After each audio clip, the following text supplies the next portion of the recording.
ধারাবাহিকের নতুন প্রোমোতে দেখতে পাওয়া যায় কম্পিটিশনের জায়গায় রাঙামতি আজ করে ফেলে বাজিমাত। প্রতিযোগিতা শেষে মাইকে অ্যানাউন্স করা হয় উইমেন্স ন্যাশনাল চ্যাম্পিয়নশিপের জন্য কোয়ালিফাই করেছে রাঙামতি বসু। এরপর রাঙামতির গলায় পরিয়ে দেওয়া হয় মেডেল। তা দেখে আনন্দে হাততালি দিতে থাকে একলব্য এবং একলব্যের মা। এরপর রাঙামতিকে নিয়ে একলব্য এবং একলব্যের মা বাড়িতে ফিরলে ঠিক তখনই বাড়ির সদর দরজার বাইরে দাঁড়িয়ে থাকে আগে থেকে বড় বৌদি আর মেজ বৌদি। বড় বৌদি রাঙামতির ব্যাগপত্র নিয়ে বাইরে ছুঁড়ে ফেলে দেয় আর বলে, এই বাড়ি এখন থেকে আমার নামে, তাই এই বাড়িতে কে থাকবে আর কে থাকবে না সেটা ঠিক করব আমি। একথা শুনে চমকে ওঠে রাঙামতি। এরপর বড় বৌদি রাঙামতির হাত থেকে ধনুকটা কেড়ে নিয়ে ভেঙে মাটিতে ফেলে দেয়। তা দেখে চমকে ওঠে রাঙা।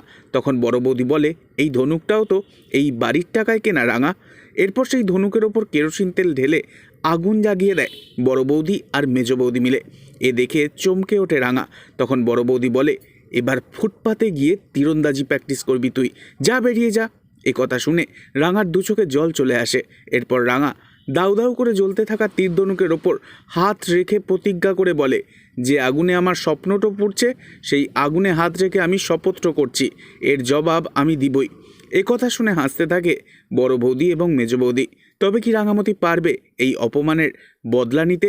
নেক্সট আপডেট জানতে অবশ্যই সাবস্ক্রাইব করে রাখবেন। ধন্যবাদ।